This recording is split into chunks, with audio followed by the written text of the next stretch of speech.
உங்களுடைய வேதாம் உங்கள் கரத்திலும் இருக்கும் என்றால் அதை எடுத்துக்கொண்டு என்னோடு கூட ஒரு நிமிடம் தயவாக எழும்பி நிற்கும்படியாக நான் உங்கள் அன்போடு கேட்குறேன். இந்த காலையில் தேவ வார்த்தைக்கு நேராக நாம் கடந்து செல்வதற்கு முன்பதாக தேவ வசனத்தை நாம் ஒன்றாக சேர்ந்து வாசித்து நாம் தேவ வார்த்தைக்கு நேராக கடந்து செல்வோம். நெகேமியாவின் புஸ்தகத்திற்கு நேராக திருப்பிக் கொள்ளுங்கள். நெகேமியாவின் புஸ்தகம் 1வது அதிகாரம். இந்த காலையில் நெகேமியாவின் புஸ்தகத்தின் 1 அதிகாரம் முழுவதும் நாம் இன்றைக்கு ஒன்றாக சேர்ந்து வாசிக்கும்படியாக நான் விரும்புகின்றேன். ஊழியரோடு கூட சேர்ந்து இன்றைக்கு நெகேமியா 1ஆம் அதிகாரம் எல்லாரும் சேர்ந்து சத்தத்தை உயர்த்தி நாம் வாசிக்கலாம். அகலியாவின் குமாரனாகிய நெகேமியாவின் நடபடிகள். 20ஆம் வருஷம் கிஸ்லேயு மாதத்தில் நான் சூசான் என்னும் அரண்மனையில் இருக்கும்போது சம்பவித்தது என்னவென்றால், என் சகோதரில் ஒருவனாகிய ஆனானியும் வேறே சில மனுஷரும் யூதாவிலிருந்து வந்தார்கள். அவர்களிடத்தில் நான் சிறையிருப்பில் மீந்து தப்பின யூதரின் செய்தியையும் எருசலேமின் செய்தியையும் விசாரித்தேன். அதற்கு அவர்கள், சிறையிருப்பில் மீந்திருக்கிறவர்கள் அந்த தேசத்திலே மகா தீங்கையும் நிந்தையையும் அனுபவிக்கிறார்கள். எருசலேமின் அலங்கம் இடிக்கப்பட்டதும் அதன் வாசல்கள் அக்கினியால் சுட்டெரிக்கப்பட்டதுமாய் கிடக்கிறது என்றார்கள். இந்த வார்த்தைகளை கேட்டபோது நான் உட்கார்ந்து அழுது சில நாளாய் துக்கித்து உபவாசித்து மன்றாடி பரலோகத்தின் தேவனை நோக்கி, பரலோகத்தின் தேவனாகிய கர்த்தாவே, உம்மில் அன்பு கூர்ந்து உம்முடைய கற்பனைகளை கைக்கொள்ளுகிறவர்களுக்கு உடன்படிக்கையும் கிருபையும் காக்கிற மகத்துவமும் பயங்கரமுமான தேவனே, உமது அடியாராகிய இஸ்ரவேல் புத்திரருக்காக இன்று இரவும் பகலும் உமக்கு முன்பாக மன்றாடி, இஸ்ரவேல் புத்திரராகிய நாங்கள் உமக்கு விரோதமாக செய்த பாவங்களை அறிக்கையிடுகிற அடியேனுடைய ஜெபத்தை கேட்கிறதற்கு உம்முடைய செவி கவனித்தும் உம்முடைய கண்கள் திறந்தும் இருப்பதாக. நானும் என் தகப்பன் வீட்டாரும் பாவம் செய்தோம். நாங்கள் உமக்கு முன்பாக மிகவும் கெட்டவர்களாய் நடந்தோம். நீர் உம்முடைய தாசனாகிய மோசேக்கு கற்பித்த கற்பனைகளையும் கட்டளைகளையும் நியாயங்களையும் கை கொள்ளாதே போனோம்.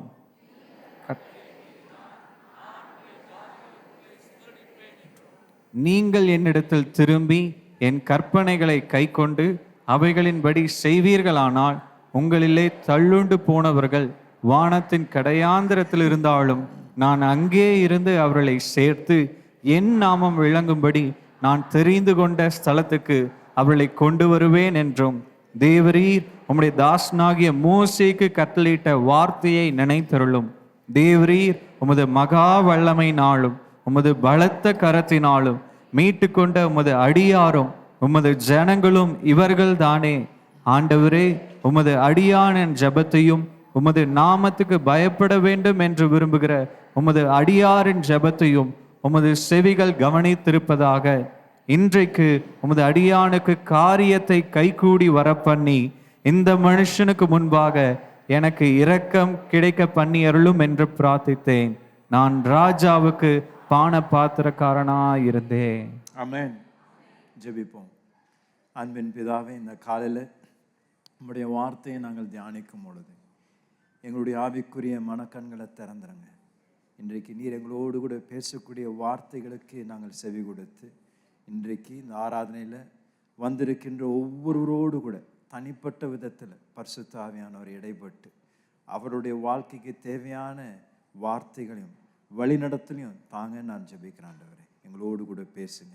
இயேசுவின் நாமத்தில் ஜெபிக்கின்றோம் பிதாவே. ஆமென். ஆமென். அமர்ந்து கொள்வோம்.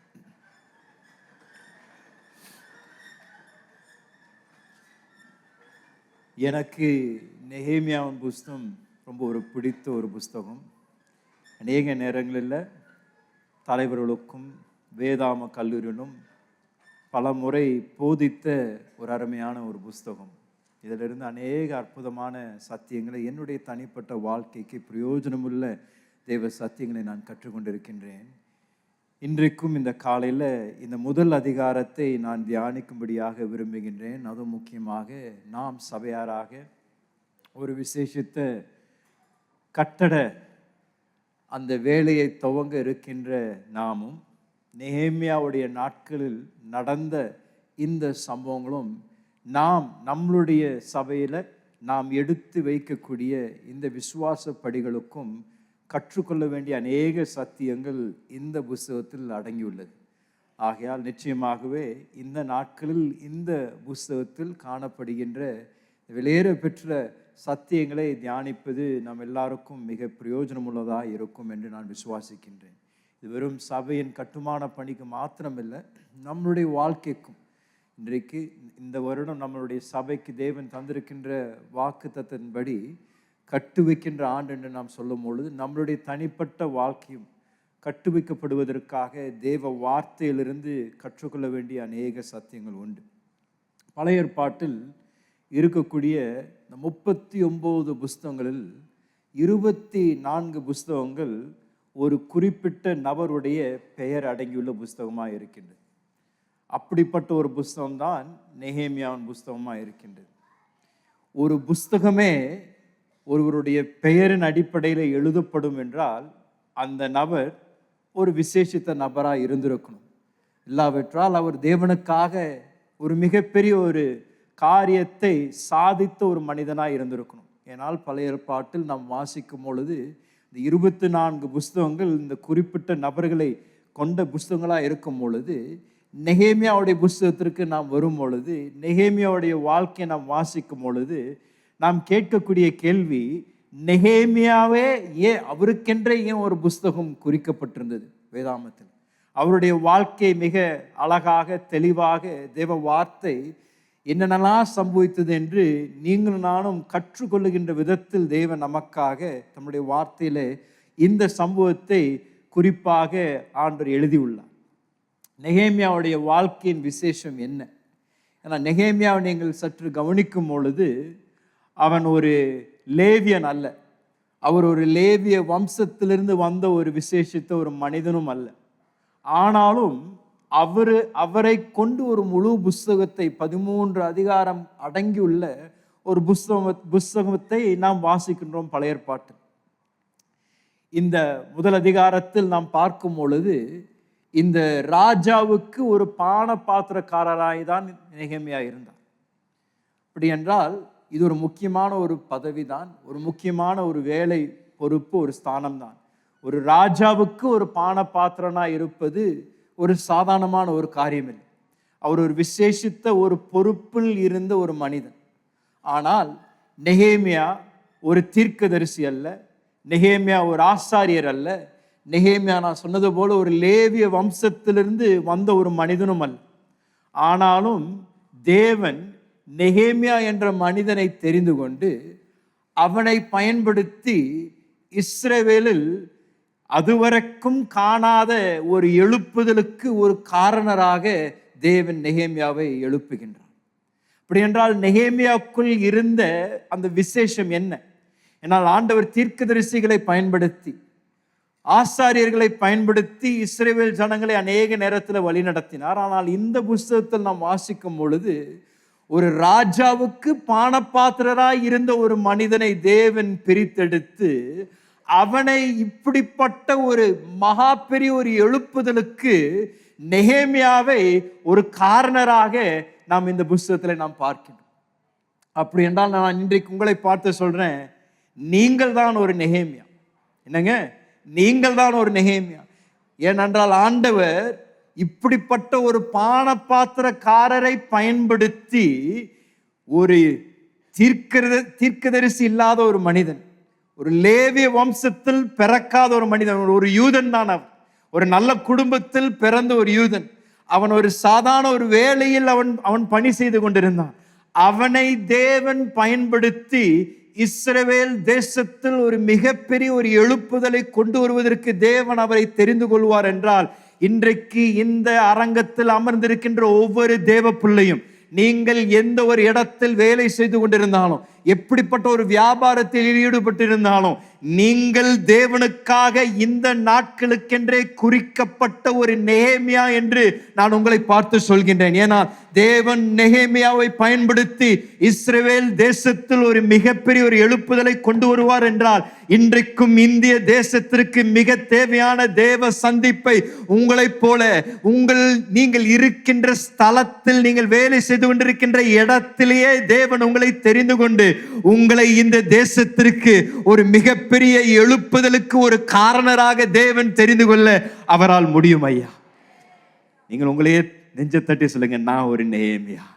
இந்த நாட்களுக்கென்றே தெரிந்து கொள்ளப்பட்ட நான் ஒரு நெகேமியா. ஏனென்றால் நான் தேவன் இந்த சபைக்கு உரைத்திருக்கின்ற தீர்க்க தரிசனங்களை நான் நினைவு கூறுகின்றேன். அநேக நேரங்களில் தேவன் இந்த சபையில் இருக்கக்கூடிய விசுவாசிகளை குறித்து தீர்க்க தரிசனமாக உரைத்த வார்த்தைகள், இந்த சபை ஒரு விசேஷித்த சபை, இந்த சபையில் ஒன்று இரண்டல்ல ஆயிரக்கணக்கான தலைவர்களை எழுப்பி இந்த சபையின் மூலமாக இந்த தேசத்திற்கும் இந்த பட்டணத்திற்கும் ஒரு மகா பெரிய ஒரு எழுப்புதலை கொண்டு வருவேன் என்று தேவன் ஒரு முறை இல்லை, இரண்டு முறை இல்லை, பல முறை தீர்க்க தரிசிகள் மூலமாக உரைத்திருப்பார் என்றால் அதை நிறைவேற்றுவது உங்களை கொண்டுதான். இங்கே அமர்ந்திருக்கின்ற ஒவ்வொரு தேவ பிள்ளையை கொண்டு தேவன் இந்த தேசத்திலும் இந்த பட்டணத்திலும் இதுவரைக்கும் காணாத ஒரு மிகப்பெரிய ஒரு சந்திப்பை தேவன் கொண்டு வர அவரால் முடியும் ஐயா.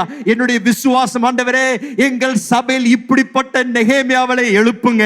இப்படிப்பட்ட பால் அடைந்திருக்கின்ற இந்த தேசத்தில் எழும்பி வைராக்கியத்தோடு கூட இந்த தேசத்தை தேவன் மீண்டும் சந்திக்கணும் என்ற ஒரு பாரத்தோடு கூட எழும்பக்கூடிய தேவ பிள்ளைகள் எங்கள் சபையில் இருப்பார்களாக. எங்கள் சபையிலே ஆண்டவர் எழுப்பி எங்கள் தேசத்தை சந்திங்கள் என்று நான் ஜெபித்துக் கொண்டு வருகின்றேன். நிச்சயம் நம்முடைய நாட்களில் இந்த வார்த்தையின் நிறைவேறுதலை நாம் பார்ப்போம். நீங்கள் தான் அந்த நெகேமியா. உங்களை கொண்டு தான் தேவன் இப்படிப்பட்ட ஒரு மிகப்பெரிய ஒரு எழுப்புதலையும் ஒரு தெய்வீக சந்திப்பையும் தேவன் கொண்டு வர வல்லவராய் இருக்கின்றார். இந்த புஸ்தகத்தை 2 பாகமாக நம்ம பிரிக்கலாம்.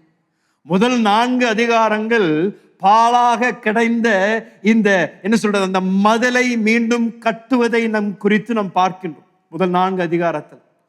இரண்டாவது நீங்கள் முதல் 7 அதிகாரத்தில், அந்த 8வது அதிகாரத்திலிருந்து 13வது அதிகாரம் பார்க்கும் பொழுது பாழாய் கடந்த இஸ்ரவேல் ஜனங்களுடைய ஆவிக்குரிய வாழ்க்கையை கட்டி எழுப்பப்படுகின்றது. 2 கட்டுவிக்கப்படுகின்றார். 2 இடத்துல 2 விதமான கட்டுவிப்பு இங்க நடைபெறுகின்றது. ஒரு முதல் கட்டுவிப்பு பாழாக கடந்த அந்த மதில் மீண்டும் கட்டப்படுகின்றது. அது கட்டப்பட்ட பின்பதாக ஜனங்கள், இஸ்ரவேல் ஜனங்கள், தேவனுக்கு தூரமாக இருக்கின்ற இஸ்ரவேல் ஜனங்கள் மீண்டும் தேவனிடத்தில் திரும்புவதை குறித்தும், அவர்கள் தேவனிடத்தில் மீண்டும் வந்து அவரோடு கூட மீண்டும் ஒரு அர்ப்பணிப்பை செய்து அவரை பின்பற்றுவோம் என்ற ஒரு எழுப்புதலை குறித்தும் நெகேமியா புஸ்தகத்தில் நாம் வாசிக்கிறோம். கர்த்தருக்கு சித்தமானால் வரக்கூடிய வாரங்களில் நாம் தொடர்ந்து இந்த புஸ்தகத்தில் இருக்கக்கூடிய அதிகாரங்களை நாம் தியானித்து ஒவ்வொரு அதிகாரத்திலும் நடக்கக்கூடிய அநேக சம்பவங்களை எடுத்து தேவன் எப்படி அந்த சம்பவம் மூலமாக நம்மோடு கூட பேசுவார் என்று நாம் தொடர்ந்து தியானிக்க இருக்கின்றோம். இதை நாம் வாசிக்கும் பொழுது நெகேமியா இந்த ராஜாவுக்கு ஒரு பானபாத்திரக்காரனாக வேலை செய்து கொண்டிருந்த பொழுது அவனுடைய சகோதரர் அனானி, ஆங்கிலத்தில் ஹனானி, தமிழ்ல ஆனானி, பக்கத்தில் பசங்க ஆனா நீ அவர் தான் வந்தார். ஆனா நீன்றவர் வராரு. நெகேமியா உடனடியாக எப்பொழுதும் இன்றைக்கும் நடக்கக்கூடியது போலதான், நம்ம ஊர்லேருந்து ஒருத்தர் வந்தாருன்னா உடனே நம்ம கேட்போம், அந்த ஊரின் விசேஷம் என்னன்னு கேட்போம். என்ன நடக்குது, எப்படி இருக்கு, எல்லாம் ரோடு போட்டுட்டாங்களா, அங்கே எப்படி இருக்கு, இப்படி எப்படி டெவலப்மெண்ட் ஆயிருக்கா என்று சில நேரத்தில் வெளி தேசத்தில் இருக்கிறவங்க இந்தியாவிலேருந்து வரவங்களை குறித்து கேட்பாங்க, அங்கே இந்தியா எப்படி இருக்குங்க, நல்லா இருக்கா என்று. அப்படிதான் நெகேமியாவும் அவர் ஒரு தூர தேசத்தில் இருந்தாலும் இஸ்ரவேலை குறித்தும் எருசலேமை குறித்தும் அதிக அக்கறை உடைய ஒரு மனிதனாக இருந்தார். அவருடைய சகோதரர் ஆனானி வந்த உடனே அவரை பார்த்து கேட்கிறாரு, என்ன நடக்கின்றது எருசலேம்ல, என்ன நடந்து கொண்டிருக்கின்றது.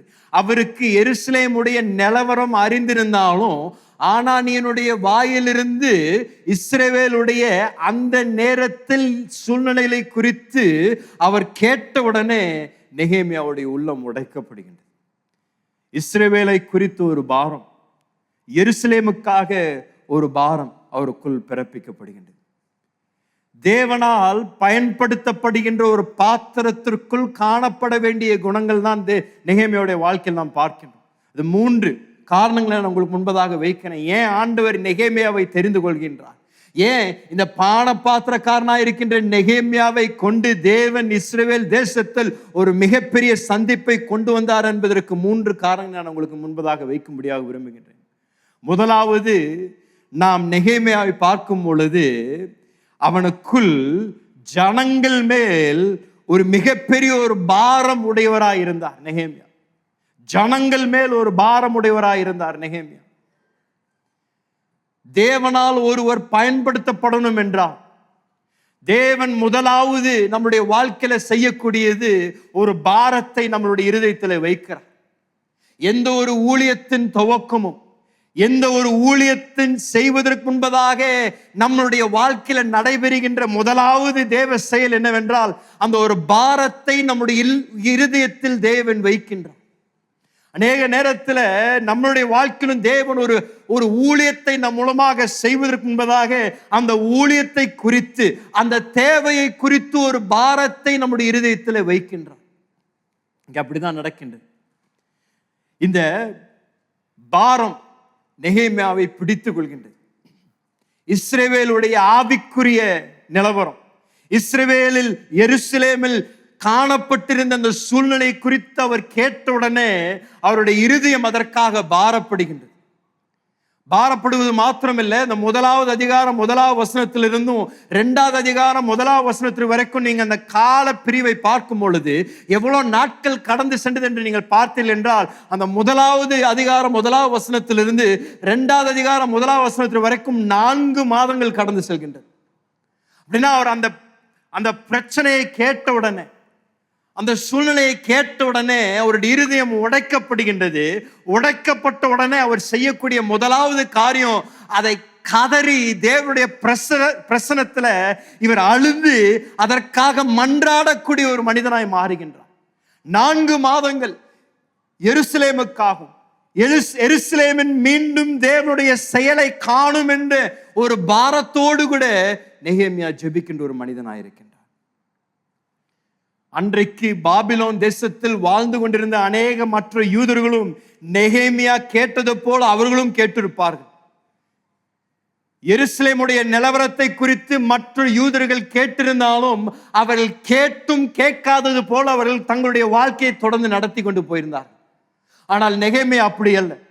நெகேமியாவிற்கு இஸ்ரவேல் தேசத்தில் எருசலேமில் இருந்த சூழ்நிலைகளை குறித்து அந்த தகவல் கொடுக்கப்பட்ட உடனடியாக அவருக்குள் இருந்த அந்த தேவனுக்காக இருந்த அந்த இருதயம் உடைக்கப்படுகின்றது.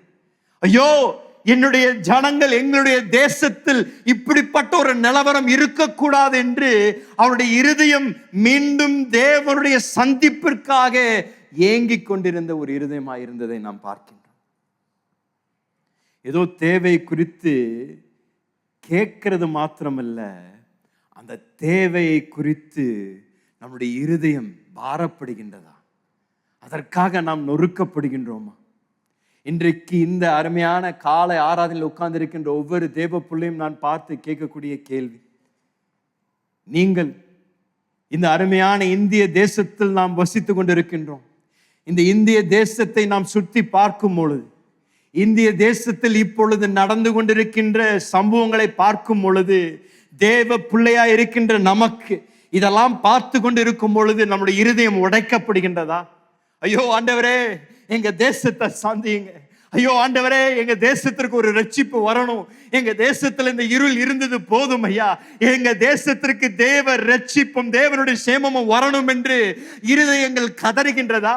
தேவ ராஜ்யத்தில் இருக்கக்கூடிய தேவ பிள்ளைகள் அந்த தேசத்துடைய ரட்சிப்பிற்காக, அந்த தேசத்துடைய சந்திப்பிற்காக திறப்பின் வாசலில் நிற்கக்கூடிய நெகேமியாக்களாக நாம் எழும்புகின்றோமா?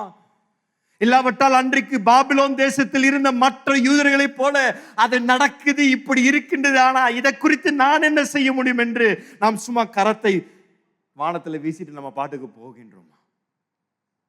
சரி, தேசத்தை விட்டுருங்க. இன்றைக்கு கிறிஸ்துவின் சரீரத்தை நாம் பார்க்கும் பொழுது, கிறிஸ்துவின் சரீரத்தில் இருக்கக்கூடிய அநேக குறைவுகளை நாம் பார்க்கும் பொழுது, சபைக்குள் காணப்படுகின்ற உலகத்தோடு கூட ஒத்து போகக்கூடிய அந்த நிலையை பார்க்கும் பொழுது, இன்றைக்கு சபைக்குள் காணப்படுகின்ற பிரச்சனைகளை நீங்கள் கேட்கும் பொழுது, இன்றைக்கு சபைக்குள்ள சகோதரர்கள் ஐக்கியமா இல்லை, குடும்பங்கள் உடைக்கப்பட்டிருக்கின்றது. இன்றைக்கு தேவனிடத்திலிருந்து தூரமாய் இருக்கின்றார்கள். இன்றைக்கு அநேக தேவ பிள்ளைகள் சபையில இருந்தாலும் அவர்கள் உலகத்தோடு கூட ஒத்து போகக்கூடிய வாழ்க்கை வாழ்ந்து கொண்டிருக்கின்றார்கள். சாட்சியற்ற வாழ்க்கை வாழ்ந்து கொண்டிருக்கின்றார்கள். இன்றைக்கு சபைக்குள் தேவ பயம் காணப்படவில்லை. இன்னைக்கு சபைக்குள் தேவனுடைய மகிமை வழங்கப்படுவதில்லை. இதெல்லாம் நாம் பார்க்கும் பொழுது சும்மா கைகட்டி நாம் நிற்கின்றோமா? இல்லாவிட்டால் நெகேமியாவை போல கதறி, ஆண்டவரே எங்களுடைய சபையில மீண்டும் உம்முடைய பிரசன்னம் வேண்டும் ஐயா, எங்களுடைய சபையில மீண்டும் நீங்கள் வரணும், உம்முடைய மகிமையால் எங்களுடைய ஆலயங்கள் நிரப்பப்படணும், எங்களுடைய ஆலயங்களில் ஆண்டவருடைய மகிமை ஒவ்வொரு ஞாயிற்றுக்கிழமையும் வழங்கப்படணும், தேவ பிரசன்னம் நிரப்பப்பட்ட தேவ கூடுகளாய் மாறணும் எங்க தேசத்துல. ஆண்டவரே எங்கள் சபையை மீண்டும் கட்டி எழுப்புங்க, எங்கள் சபைக்குள் ஐக்கியம் வருவதாக, எங்கள் சபைக்குள் ஒரு ஒருமனம் வருவதாக, ஆண்டவரே உடைந்திருக்கின்ற குடும்பங்கள் ஒன்று சேருவதாக என்று திறப்பின் வாசலில் நின்று நெகேமியாவை போல பாரத்தோடு கூட ஆண்டவரே மீண்டும் எங்கள் தேசத்தையும் எங்களுடைய சபையும் சந்தியுங்கள் என்று ஜெபிக்கக்கூடியவர்களாக இருக்கின்றோமா? இந்த பாரம் நம்முடைய இருதயத்தை பற்றி கொள்ளணும் என்று நான் விரும்புகின்றேன். சபையில் இருக்கின்ற தேவ பிள்ளைகள் ஏதோ தானோ என்று ஒவ்வொரு வாரமும் வந்து சும்மா ஒரு நாற்காலியில் உட்கார்ந்து சில வார்த்தைகளை கேட்டுவிட்டு போகாமல் இந்த தேசத்திற்காக, இந்த பட்டணத்திற்காக, இந்த சபைக்காக வாரத்தோடு கூட முழங்கால் படியிட்டு ஆண்டவரே மீண்டும் கட்டி எழுப்புங்க. ஆண்டவரே ஆதி நாட்களில் செய்தது போல மீண்டும் எங்கள் மத்தியில் நடப்பதாக. ஆதி சபையில் நீர் செய்தது போல ஆயிரக்கணக்கான ஜனங்கள் ஒரே நாளில் ரட்சிக்கப்படுவார்களாக. முடவோர் மீண்டும் எழும்புவார்களாக. குருடா இருக்கின்றவர்கள் மீண்டும் பார்வை அடைவார்களாக. பரிசுத்தாவியோட அபிஷேகம் நிறைந்த ஆராதனைகள் எங்களுடைய மத்தியில் இருப்பதாக. தேவ சந்திப்பு ஒவ்வொரு முறையும் நாங்கள் கூடி வரும் பொழுது எங்கள் மத்தியில் நடப்பதாக என்று அதற்காக கதறக்கூடிய தேவ பிள்ளைகள் தேவை ஐயா.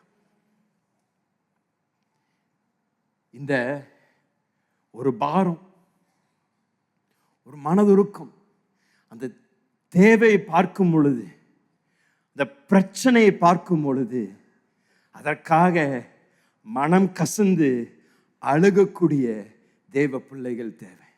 இன்றைக்கு சபையில் காணப்படுகின்ற பிரச்சனைகளை குறித்து பேசக்கூடியவர்கள் அநேகர் உண்டு.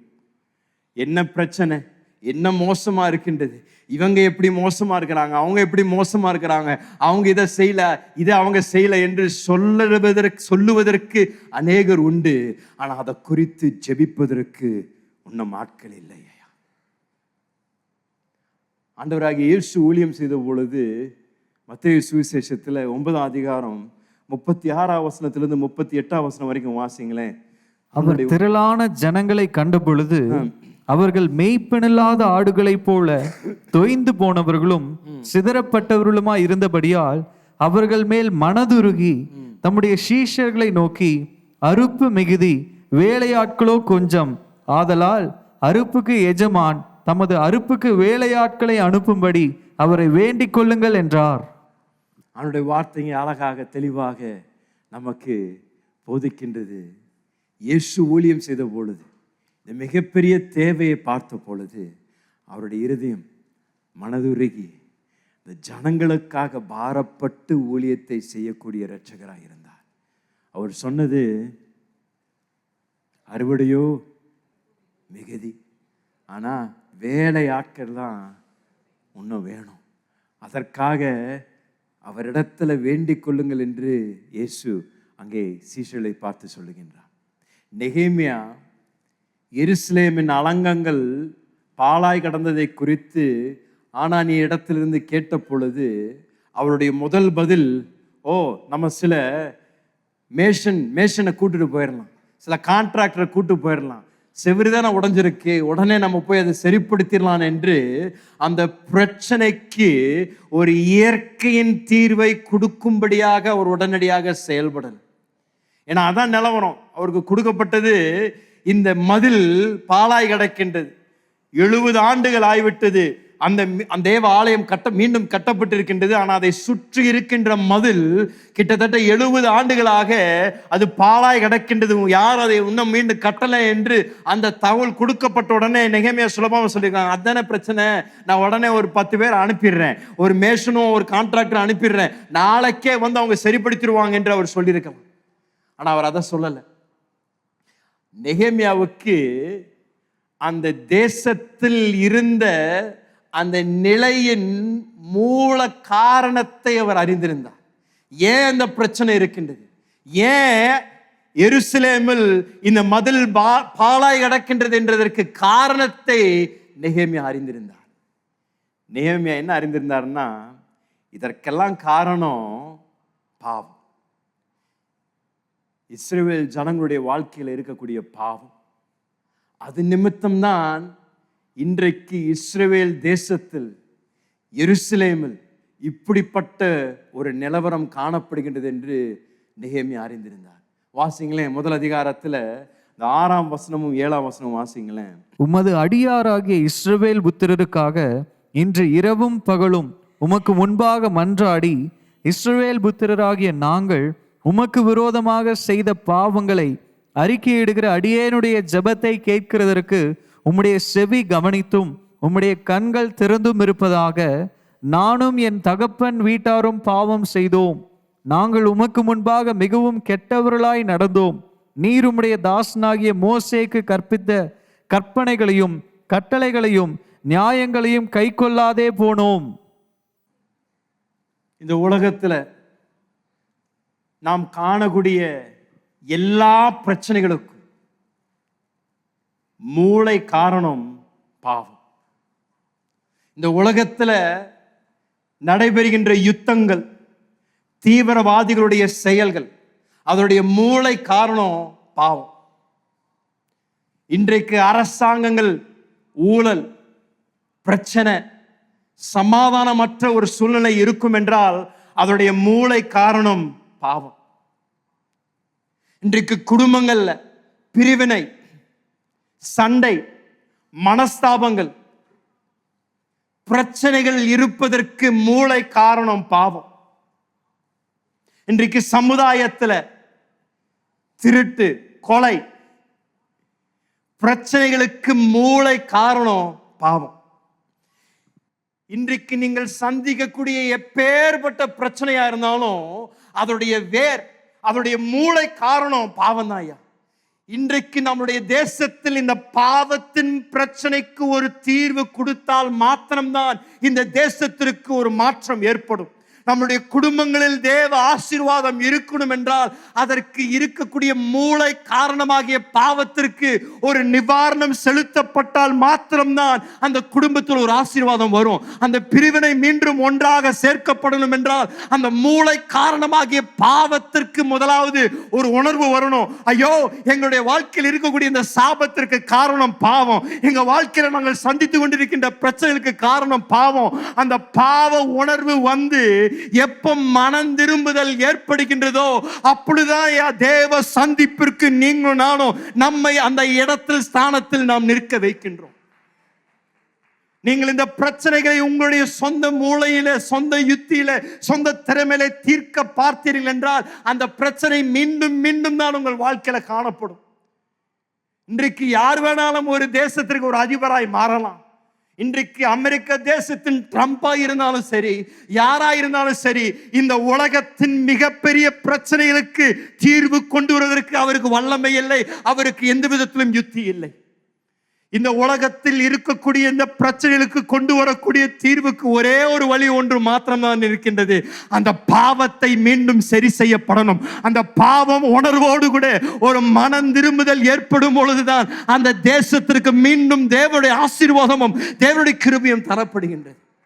நெகேமியா இதை அறிந்திருந்தார். அவர் அன்னானியிடத்திலிருந்து கேட்கும் பொழுது, இஸ்ரவேல் தேசத்தில் இப்படி நிலவரம் இருக்கின்றது என்று சொன்ன பொழுது, இவர் ராஜாக்கு பான பாத்திரக்காரராய் இருந்தாலும், அவருக்கு செல்வாக்கு இருந்தாலும், அவருக்கு ஞானம் இருந்தாலும், அவருக்கு அதிகாரம் இருந்தாலும், அவருக்கு தெரியும் இஸ்ரவேலில் மீண்டும் தேவ ஆசீர்வாதம் இருக்கணும் என்றால் இஸ்ரவேல் தேசத்தில் காணப்படுகின்ற தேவ மக்கள் மீண்டும் தேவனுக்கு நேராக திரும்பணும், மீண்டும் மனம் திரும்பணும். மனம் திரும்பினால் மாத்திரம்தான் அந்த பாழாய் கிடக்கின்ற அலங்கங்கள் மீண்டும் கட்டப்பட முடியும். மனம் திரும்புதல் இருந்தால் மாத்திரம்தான் தேவனுடைய ஆசீர்வாதம் இந்த தேசத்து மேல தங்கி இருக்க முடியும். அவருக்குள் இருந்த பாரத்தை இன்றைக்கு நீங்களும் நானும் அறிந்து கொள்வது அவசியம். இன்றைக்கு இந்திய தேசத்தை நாம் பார்க்கும் பொழுது நம்முடைய உள்ளங்கள் உடைக்கப்படணும் ஐயா. இந்திய தேசத்தில் இருக்கின்ற இருளை பார்க்கும் பொழுது நம்முடைய இருதயங்கள் உடைக்கப்படணும் ஐயா. இன்றைக்கு இந்திய தேசத்தில் காணப்படுகின்ற ஊழல், இன்றைக்கு இந்திய தேசத்தில் காணப்படுகின்ற எல்லா பிரச்சனைகளுக்கும் ஒரே ஒரு தீர்வு மாத்திரம் தான் இருக்கின்றது. அவருடைய நாமத்தினால் தரிக்கப்பட்டிருக்கின்ற தேவ ஜனங்கள் அவர்கள் மனம் திரும்பி மீண்டும் தேவ முகத்தை தேடி தங்களை தாழ்த்தி, ஆண்டவரே எங்களை மன்னியுங்க, எங்கள் பாவங்களை மன்னியுங்க, எங்களை மீண்டும் சந்தியுங்கள் என்று ஒரு ஜன கூட்டத்தார் மீண்டும் தேவனிடத்தில் வந்து முழங்கால் படியிட்டு தங்களை தாழ்த்தி ஜெபிப்பார்கள் என்றால் மீண்டும் தேவன் நம் தேசத்தை சந்திப்பார் ஐயா. மீண்டும் தேவன் நம்முடைய தேசத்தை ஆசீர்வதிப்பார். இருளிலிருந்து, சாபத்திலிருந்து விடுதலை பெறுவதற்கு ஒரே ஒரு வழி மாத்திரம் தான் உண்டு, அது மனம் திரும்புவது. பாவத்திற்கு பொறுப்பை ஏற்றுக்கொள்ளணும். நெகேமியாவோட ஜெபத்தை நீங்க கவனிச்சீங்கன்னா, ஜனங்களுடைய பாவத்தை குறித்து மாத்திரம் அவர் ஜெபிக்கல, தன்னையும் அந்த ஜெபத்தில் சேர்த்து கொண்டுகின்றார்.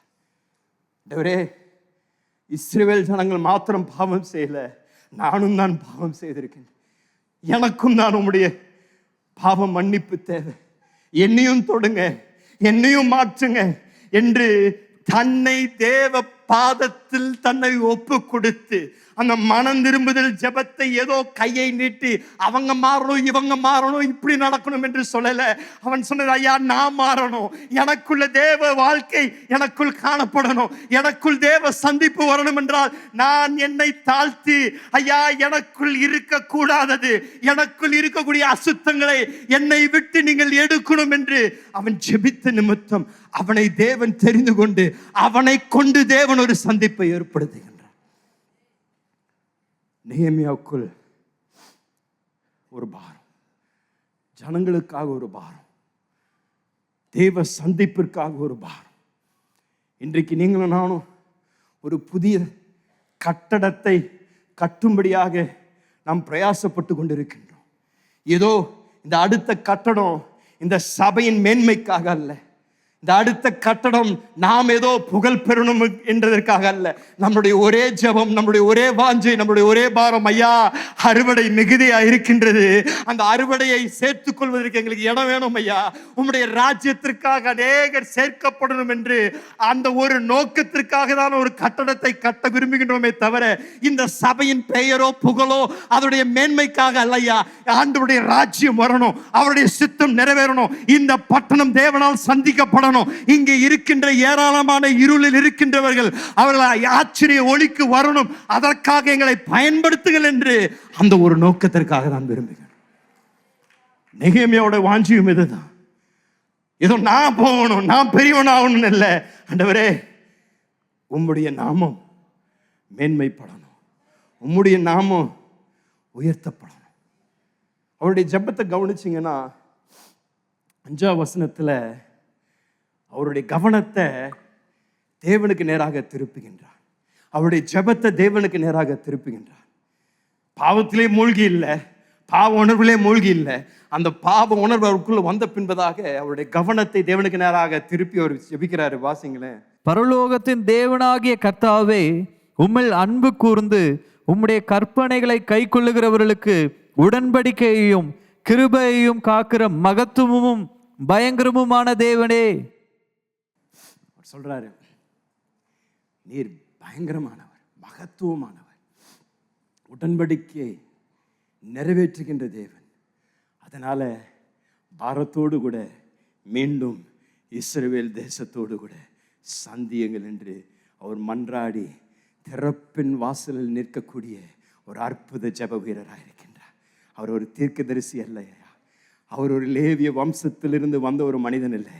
சாதாரண ராஜாவுக்கு ஒரு போஜன பாத்திரனாக வேலை செய்து கொண்டிருந்த ஒரு மனிதனுக்கு இப்படிப்பட்ட ஒரு பாரம் பிறப்பிக்கப்பட்டு திறப்பின் வாசலில் நின்று ஜெபிக்க அவனால் கூடும் என்றால், இன்றைக்கு தேவ ஆலயத்தில் அமர்ந்திருக்கின்ற உங்களை பார்த்து நான் கேட்கிறேன், உங்களையும் தேவன் இப்படிப்பட்டவராய் பயன்படுத்த முடியுமா, முடியாதா?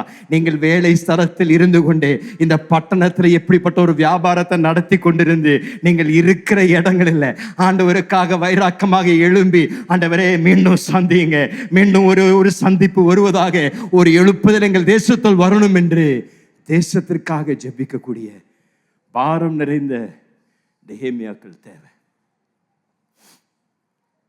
இரண்டாவது நெகேமியா இடத்துல நம்ம பார்க்கக்கூடியது, தேவ நோக்கத்திற்காக ஒரு தரிசனம் உடையவராயிருந்தார். பாரம் மாத்திரமில்லை, தேவ ஜனங்களுக்காக, தேவ தரிசனத்திற்காக, அந்த தேவ நோக்கத்திற்காக ஒரு தரிசனம் நிறைந்த ஒரு மனிதனாக இருந்தார். அவனுக்கு மாத்திரம் தேவனுடைய நோக்கங்கள் மேல் ஒரு தரிசனம் இல்லாத ஒரு மனிதனாக இருந்திருந்தார் என்றால், எருசலேமுடைய நிலையை கேட்டு அவன் சொல்லியிருக்கலாம், நான் இங்க இருக்கிறேன், அங்க இருக்கிறவங்க தான் இதற்காக பண்ணணும். ஏதாவது எருசலேம்ல வாழ்ந்து கொண்டு இருக்கின்றவர்கள் என்ன பண்ணி கொண்டிருக்கிறாங்க, அங்க இருக்கிறவங்களுக்கு ஒருத்தர் கூட இதை செய்ய முடியாதா என்று சுலபமாக அந்த பொறுப்பையும் அந்த பாரத்தையும் அவங்க மேல சுமந்துட்டு இவர் சும்மா அவருடைய வேலையை பார்த்து கொண்டு போயிருந்திருக்கு. ஆனாலும் நெகேமியாவிற்கு தேவன் நோக்கங்களுக்காக ஒரு தரிசனம் உடையவராய் இருந்தார்.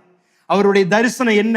தேவனுடைய நோக்கங்களை அறிந்திருந்தார். தேவன் என்னத்தை செய்ய அவர் சித்தமாயிருந்தார் என்பதை அறிந்திருந்தபடியால் நெகேமியாக்குள் ஒரு தரிசனம் பிறப்பிக்கப்படுகிறது. அவர் சொல்றாரு 9ஆம் வசனத்துல தேவனுடைய நோக்கத்தை குறித்து அவர் அழகா விவரிக்கிறார். வாசிங்களே, 9ஆம் வசனத்துல அவர் சொல்றாரு, நீங்கள் என்னிடத்தில் திரும்பி என் கற்பனைகளை கை கொண்டு அவைகளின்படி செய்வீர்களானால், உங்களிலே தள்ளுண்டு போனவர்கள் வானத்தின் கடையாந்திரத்தில் இருந்தாலும் நான் அங்கே இருந்து அவர்களை சேர்த்து என் நாமம் விளங்கும்படி நான் தெரிந்து கொண்ட ஸ்தலத்துக்கு அவர்களை கொண்டு வருவேன் என்றும் தேவரீர் உம்முடைய தாசனாகிய மோசேக்கு கட்டளையிட்ட வார்த்தையை நினைத்தருளும்.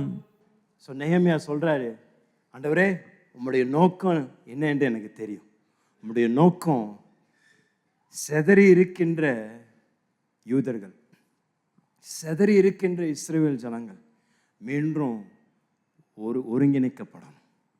அவர்களுக்காக நீர் நியமித்திருக்கின்ற இடத்தில் மீண்டும் அவர்கள் ஒரு தேசமாக கட்டி எழுப்பப்படணும். இதுதான் உங்களுடைய நோக்கம். அந்த நோக்கத்தை நான் அறிந்திருக்கின்றேன். அதனால் அந்த நோக்கத்திற்காக எனக்கு ஒரு தரிசனம் உண்டு. அந்த நோக்கம் நிறைவேறுவதற்காக எனக்கு ஒரு தரிசனம் உண்டு. இன்றைக்கு நீங்களும் நானும் வாழ்ந்து கொண்டிருக்கின்ற நாட்களில் தேவனுடைய நோக்கம் என்னங்கய்யா? தேவனுடைய பிரதான நோக்கம் என்ன? ஆண்டவர் சொல்றாரு, நான் என் சபையை கட்டுவேன், பாதாளத்தின் வாசல்கள் அதை மேற்கொள்ளாது. இன்றைக்கு நீங்களும் நானும் வாழ்ந்து கொண்டிருக்கின்ற நாட்களில் தேவனுடைய மிகப்பெரிய நோக்கம் என்னன்னா, அவருடைய சபையை தேவன் கட்டி எழுப்பும்படியாக விரும்புகின்றார். சபையை கொண்டு தேவனுடைய அற்புதமான கரத்தை உலகத்திற்கு வெளிப்படுத்தணுன்றது தேவனுடைய நோக்கம். நான் ஒரு கேள்வி கேட்கிறேன், எதுக்கு ஆண்டவர் நம்மை ரட்சிக்க விரும்புகிறார்? கொஞ்சம் சொல்லுங்களேன். எதுக்கு ஆண்டவர் நம்மை ரட்சிக்க விரும்புகிறார்? நான் எதுவும் சொல்ல மாட்டேன். நான் என்ன சொல்லுது, நீங்கள் தப்பாக எதுவும் சொல்ல போகிறது இல்லை. என்ன நீங்கள் சொல்லுங்கள், எனக்கு பதில் சொல்லுங்கள். எதுக்காக ஆண்டவர் நம்மை ரட்சிக்க விரும்புகிறார்? பாவங்களை மன்னிக்க, வெரி குட். வேறு மற்றவர்களுக்கு ஆசீர்வாதமாக இருக்க, வெரி குட். அவர்களை நம்மை மிக அதிகமாக நேசிக்கிறனால, ஆண்டவருடைய அன்பை வெளிப்படுத்தும்படியாக. என்ன அருமையான விசுவாசிங்க. முன்னாடி இருக்கிறவங்களுக்கு நீங்கள் கரங்களை தட்டி அவங்கள பாராட்டணும். பாருங்களேன், என்ன அழகாக பதில் கொடுக்குறாங்க. ஆண்டவருடைய நோக்கம் ரட்சிப்பதற்கு. நம்மை நேசிக்கிறார், உண்மைதான், நம்மை மிக அதிகம் நேசிக்கிறாரு. ஆனால் ஆண்டவருடைய பிரதான நோக்கம் என்னன்னா, நம்மை ரட்சித்த பின்பதாக நம்மை கொண்டு அவருடைய மகிமையை எங்க வெளிப்படுத்த விரும்புகிறாரு? இந்த உலகத்தில் வெளிப்படுத்த விரும்புகிறார். இதுதான் அவருடைய பிரதான நோக்கம். எபேசியர் எழுதின நிருபம் நீங்கள் வாசித்தீங்கன்னா முதல் 3 அதிகாரங்களில் அப்போஸ்தலனாகிய பவுல் மிக அழகாக தெளிவாக தேவனுடைய சபைக்கான நோக்கம் என்ன என்று அழகாக அங்கே போதிக்கிறார். அதில் முக்கியமாக ஒரு வசனத்தில் அப்போஸ்தலனாகிய பவுல் எழுதுகின்றார். 3ஆம் அதிகாரம் 10வது 11வது வசனம் வாசிங்களேன். உன்னதங்களில் உள்ள துரைத்தனங்களுக்கும் அதிகாரங்களுக்கும் அவருடைய அனந்த ஞானமானது சபையின் மூலமாய் இப்பொழுது தெரிய வரும் பொருட்டாக இயேசு கிறிஸ்துவை கொண்டு எல்லாவற்றையும் சிருஷ்டித்த தேவனுக்குள்ளே ஆதி காலங்கள் முதல் மறைந்திருந்த இரகசியத்தினுடைய ஐக்கியம் என்னதென்று எல்லாருக்கும் வெளிப்படையாக காண்பிக்கிறதற்கு இந்த கிருபை எனக்கு அளிக்கப்பட்டிருக்கிறது. மிக அழகாக பவுல் சொல்றாரு. யாருக்கு இதை வெளிப்படுத்த விரும்புறாரு? எல்லாருக்கும் என்ன பண்ண விரும்புறாரு? சபையை ஆண்டவர் ஒரு மாதிரியாக வைத்து, ஆங்கில வேதாமத்தில் எனக்கு ரொம்ப பிடித்தமான ஒரு வசனம், அங்க ஆங்கில வேதாமம் சொல்லுகின்றது, God's purpose in all of this was to use the church to display his wisdom. சபையை கொண்டு தேவ ஞானத்தை இந்த உலகத்திற்கு வெளிப்படுத்தணும் என்று தேவன் சித்தமாயிருந்தார். இது எப்ப சித்தமாயிருந்தார்னா, இது உலகத்தின் அஸ்திபாரத்தை போடுவதற்கு முன்பதாகவே சபை மூலமாக தேவனுடைய ஞானமும் தேவனுடைய மகிமையும் வெளிப்படணும் என்று தேவன் சித்தமாயிருந்தார்.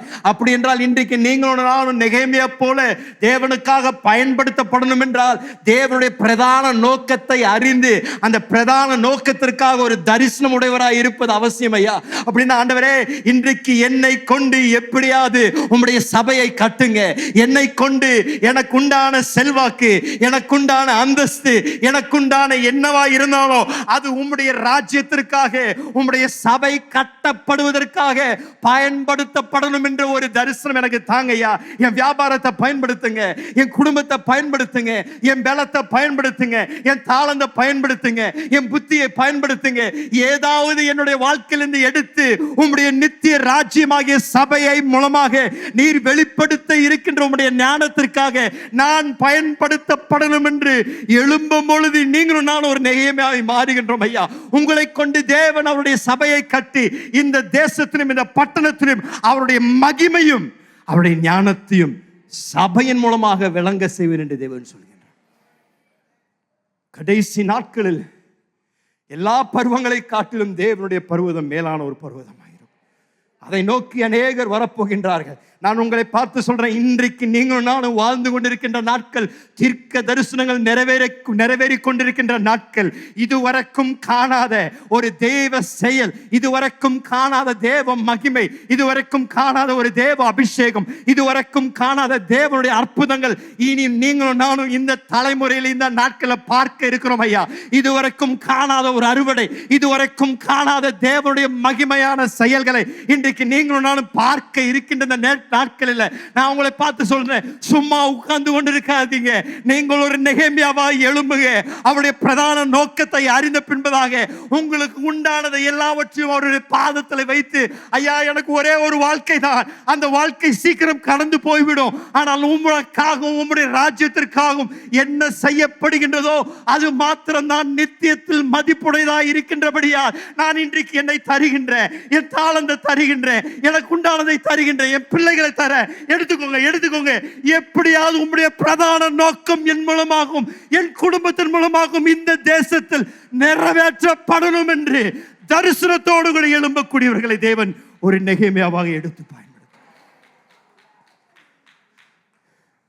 வாலிப தம்பி, வாலிப தங்கச்சி, ஒரே ஒரு வாழ்க்கை சீக்கிரம் போய்விடும். இந்த உலகத்தின் இன்பத்திற்காக கழிச்சிடாதீங்க. இந்த உலகம் தரக்கூடிய தற்காலிகமான பதவிக்கோ பணத்திற்கோ உங்க வாழ்க்கை கழித்து விட்டீர்கள் என்றால் ஒரு நாள் அவருக்கு முன்பதாக நிற்கும் பொழுது கரத்தில் ஒன்றுமில்லாமல் நிற்பீர்கள் என்றால் அதை போல ஒரு பரிதாபம் வேறு ஒரு பரிதாபமும் இல்லை. இன்றைக்கு தேவ ஊழியனாக நான் இன்றைக்கு தேவ பலிபீடத்தில் நின்று சொல்றேன், இந்த ஒரே ஒரு வாழ்க்கை அவருக்காக கொடுங்க, இந்த ஒரே ஒரு வாழ்க்கை அவர் கரத்தில் கொடுங்க. உங்கள் கனவை காட்டிலும் மிக அற்புதமாக உங்கள் வாழ்க்கையை எடுத்து தேவன் பயன்படுத்த வல்லவராயிருக்கிறார்.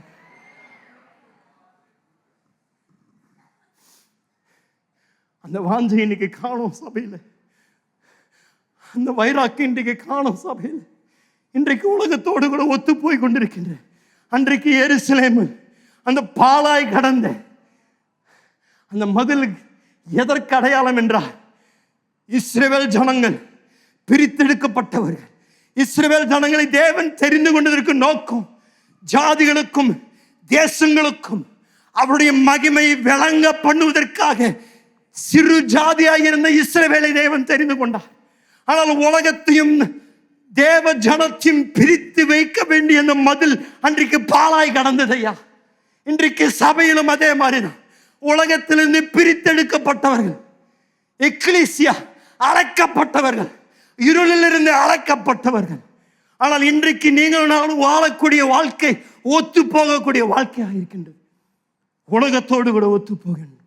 உலகத்தின் இன்பங்கள், உலகம் தரக்கூடிய தற்காலிகமான பதவி பணத்தை தேடி ஓடிக்கொண்டிருக்கின்றோம். இன்றைக்கு மீண்டும் அந்த மதில் கட்டப்படணும். இன்றைக்கு பிரித்தெடுக்கப்பட்டிருக்கின்ற தேவ ஜனம் மீண்டும் தேவனுக்காக மகிமையாக எழும்பி அவள் பரிசுத்தப்படணும். தேவனுக்காக பரிசுத்தப்படுகின்ற நாட்கள் இன்றைக்கு வந்துவிட்டதையா. தேவனுக்காக பிரித்தெடுக்கப்பட்ட நாட்கள், தேவனுக்காக பிரதிஷ்டையோடு கூட வாழக்கூடிய நாட்கள், தேவனுக்காக அத்தனையும் விட்டு கொடுக்கிற நாட்கள் மீண்டும் வருவதாக சபைக்கு. அந்த மதில் பாலா இருக்கின்ற வரைக்கும் தேவ ஜனத்திற்கும் உலகத்திற்கும் வித்தியாசம் இல்லாமல் இருந்தது. அந்த மதில் இன்றைக்கு கட்டப்பட்டதோ மீண்டும் பிரித்தெடுக்கப்பட்டார்கள். மீண்டும் தேவனுடைய கரம் அவர்கள் மேலே வந்தது. இன்றைக்கு நம்முடைய வாழ்க்கையில் இந்த பாலாய் கிடக்கின்ற இந்த மதில் மீண்டும் கட்டப்படணும் ஐயா. பிரித்தெடுக்கப்பட்டவன், அபிஷேகம் பண்ணப்பட்டவன், தேவனால் தெரிந்து கொள்ளப்பட்டவன். இது ஏதோ ஊழியர்களை குறித்து நான் பேசலையா. இங்க அமர்ந்திருக்கின்ற ஒவ்வொரு தேவ பிள்ளையை குறித்து நான் பேசிக் கொண்டிருக்கின்றேன். உங்களை தேவன் தேடி வந்தார் ஐயா. இருளிலிருந்து உங்களை விடுவித்தார். அந்த அந்தகார ஒளியிலிருந்து ஆச்சரியமான ஒளிக்கு கொண்டு வந்த நோக்கம் உங்கள் மூலமாக அவருடைய மகிமை வெளிப்படுத்தும்படியாக தேவன் விரும்பினார். நேரம் இல்லை. மூன்றாவதாக நெகேமியா,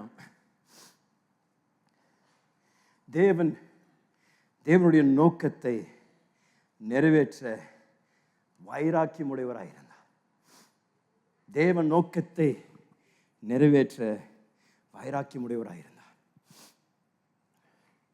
நான் சொன்னது போல இஸ்ரவேல் தேசத்தில் காணப்பட்ட சூழ்நிலைகளை குறித்து கேட்ட பொழுது, எருசலேமின் நிலவரத்தை குறித்து கேட்ட பொழுது சுலபமாக அவர் அதை தாட்டி விட்டிருக்கலாம். வேற யாராவது செய்யட்டும், வேற யாராவது இதற்காக பிரயாசப்படட்டும், எனக்கு ஏன் இந்த பிரச்சனை, எனக்கு ஏன் இந்த பாரம் என்று சுலபமாக அவர் சொல்லியிருக்கலாம். ஏன்னா இவர் ஒரு ராஜாவுக்கு ஒரு பான பாத்திரக்காரராக இருந்தார். வேத பண்டிதர்களும் சரித்திரத்தை ஆராய்ந்து பார்த்தவர்களும் கருத்தாக சொல்லக்கூடியது, நெகேமியாவுடைய ஸ்தானம் ஒரு மிக வெளியேறப்பட்ட ஒரு ஸ்தானம். ராஜாவுக்கு ஒரு பான பாத்திரனாய் இருப்பது ஒரு மிக செல்வாக்கு நிறைந்த ஒரு பொறுப்பு. ஏன்னா ராஜாவுடைய வாயில் எதை போடுவதற்கு முன்பதாக பான பாத்திரக்காரன் தான் ருசி எடுப்பான். அவன் ருசித்து தான் ராஜாவிடத்தில் அவர் ராஜா போஜனம் பண்ணுவதற்காக உத்தரவு கொடுப்பார். அது மாத்திரமல்ல, ராஜாவின் அரண்மனையில் எப்பொழுதும் ஒரு முக்கிய இடத்தை உடையவர் தான் நெகேமியா. ராஜாவின் மோதிர முத்திரையை சுமந்த ஒரு மனிதன். எந்த ஒரு சட்டத்தை தேசத்தில் ராஜ்யத்தில் செயல்படுத்துவதற்கு முன்பதாக நெகேமியாவில் கரத்தில் இருந்திருந்த ராஜாவின் முத்திரையை தான் அவர் எடுத்து அவருடைய சட்டங்களை அதிகாரப்படுத்துவார். இன்றைக்கு ஒரு சாதாரண ஒரு மேயருக்கு ஒரு பிஏவா இருக்கணும்னா, ஒரு கலெக்டருக்கு ஒரு அசிஸ்டண்டா இருக்கணும், அதற்கு எவ்வளவு ஒரு முக்கியம் இருக்கின்றது. நெகேமியா ஒரு அன்றைக்கு பர்சிய ராஜ்யத்தில் இருந்த மிக வல்லமையுள்ள ராஜ்யத்திற்கு ராஜாவா இருந்த இந்த மனிதனுக்கு பான பாத்திரக்காரனா இருந்தாராம். அது மாத்திரமல்ல, நெகேமியாவுக்கு அந்த அரண்மனையிலே ஒரு அறை கொடுக்கப்பட்டிருக்கும். அந்த அறையில் தான் அவன் வசித்திருந்திருப்பார். அந்த ராஜா வசித்திருந்த அரண்மனையை ஆராய்ச்சி செய்து பார்த்த பொழுது மிக செல்வாக்கு நிறைந்த ஒரு இடம், மிக ஐஸ்வர்யம் நிறைந்த இடம்.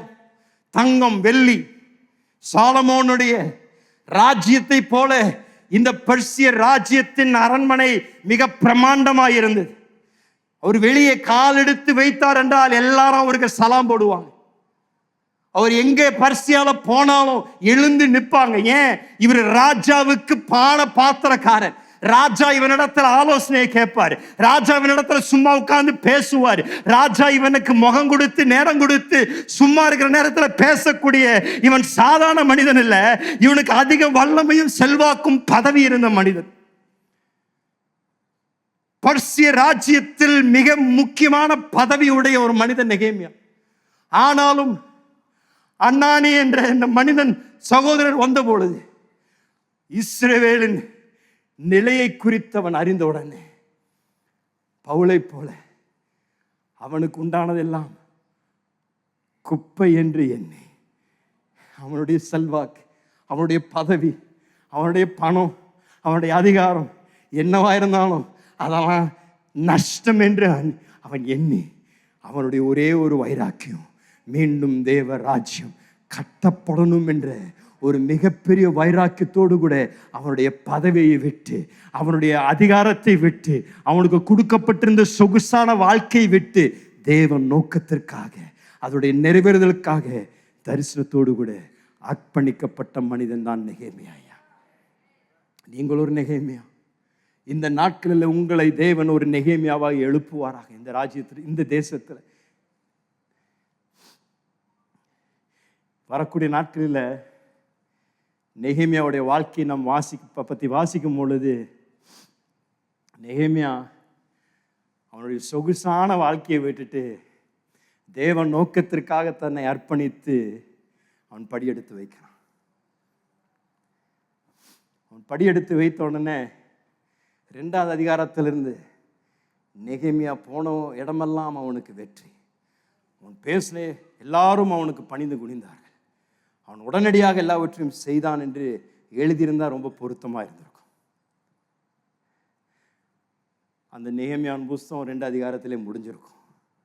ஆனால் அவன் அந்த கால் எடுத்து வைக்கிறான்ல, பர்சியா ராஜ்யத்திலிருந்து தேவ ராஜ்யத்தின் நோக்கங்களுக்காக தன்னை அர்ப்பணித்து பிரதிஷ்டையோடு கூட வெளியே வராருல நெகேமியா. அன்னித்திலிருந்து அவனுடைய வாழ்க்கையில் பயங்கரமான போராட்டம், பயங்கரமான பிரச்சனை. ஒன்றும் இல்லாதவனுங்கெல்லாம், பொடியனுங்கெல்லாம் எழும்பி நெகேமியாவுக்கு எதிர்த்து நிற்கிறார்கள். அவன் ராஜாவுக்கு பானபாத்திரக்காரனாக இருந்த பொழுது அவன் ராஜ்யத்தில் எங்கே போயிருந்தாலும் ராஜ மரியாதை கொடுக்கப்பட்டிருக்கும். எல்லா இடத்துலையும் அவனுக்கு ரெட் கார்பெட் போட்டு மேயர்லேருந்து கமிஷனர் வரைக்கும் வந்து அவனுக்கு கரம் கொடுத்து வரவேற்றிருப்பாங்க. ஆனால் இன்றைக்கு அதெல்லாம் தூசி நின்று விட்டு உதறி தேவ ராஜ்யத்திற்காக தன்னுடைய வாழ்க்கையை அர்ப்பணிக்கிறான் பாருங்களேன். அன்னத்திலிருந்து அவன் படி எடுத்து வைக்கிறான். பரவாயில்ல, நீங்கள்லாம் ரொம்ப நல்லவங்க, கைதட்டுறீங்க. ஏன்னா அவன் படி எடுத்து வைத்த நாளிலிருந்து என்ன வந்ததுங்க? போராட்டம், பிரச்சனை. சில பேர் உட்காந்து, இதுக்கு தான் பாஸ் நான் ஊழியத்துக்கே வரதில்லை, இதுக்கு தான் பாஸ் நான் சும்மா என் வேலையிலே இருக்கிறேன். நீங்கள் இருங்க, வேலையிலே இருங்க, ஒன்றும் பிரச்சனை இல்லை. ஆனால் அன்றைக்கு நித்திய ராஜ்யத்தில் கிரீடங்கள் கொடுக்கப்படும் பொழுது உங்களுக்கு ஒன்றும் கிடைக்காது. நீங்கள் உங்களுடைய பிஸ்னஸில் கொடுக்கப்பட்ட அந்த அவார்டை பிடிச்சி நிற்பீங்க அந்த கிரீடம் கொடுக்கப்படும் பொழுது. நித்திய ராஜ்யத்தின் கிரீடத்தை பெற்றுக்கொள்ளக்கூடிய ஸ்லாக்கியம் உங்களுக்கு வேணும் என்றால் இந்த உலகத்தில் தற்காலிகமாக சந்திக்கப்பட வேண்டிய போராட்டங்களை விசுவாசத்தோடு கூட சந்தித்து மேற்கொண்டு வரக்கூடியவர்களுக்கு தான் அந்த நித்திய ராஜ்யத்தில் கொடுக்கப்படுகின்ற எல்லா கிரீடங்கள் கொடுக்கப்படும்.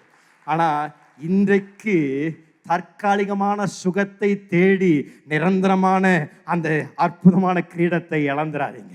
இன்றைக்கு தற்காலிகமான வேதனைகள் இருந்தாலும் நிரந்தரமான நித்திய நம்பிக்கையும் நித்திய ராஜ்யத்தின் மேன்மைக்காக இன்றைக்கு தேவதாசன் பவுலை போல இதெல்லாம் குப்பை என்று எண்ணி எனக்கு எதுவும் வேண்டாம், என்னுடைய ஒரே ஒரு வைராக்கும், என்னுடைய ஒரே ஒரு வாஞ்சையெல்லாம் என்னை அழைத்த தேவன், என்னை தேடி வந்து என்னை ரட்சித்த தேவனுக்காக எதையும் கொடுக்க நான் ஆயத்தம், எதையும் விடுவதற்கு நான் ஆயத்தம். ஏனென்றால் எப்படியாவது என் மூலமாக அவருடைய ராஜ்யம் கட்டப்படணும், என் மூலமாக அவருடைய ராஜ்யம் மேன்மை அடையணும் என்ற வைராக்கியத்தோடு கூட வாஞ்சியோடு கூட விசுவாசத்தில் காலடி எடுத்து வைக்கின்றவர்களுடைய வாழ்க்கை உண்மையாகவே அது நினைவு கூறப்படுகின்ற ஒரு வாழ்க்கையாய் மாறும், மற்றவர்களுக்கு ஒரு சவாலான ஒரு வாழ்க்கையாய் மாறும். இன்றைக்கு நீங்க வாழ்ந்து மரித்து மறந்து போகப்படக்கூடிய ஒரு நபராய் இருக்கணும்னு அவசியம் இல்லை.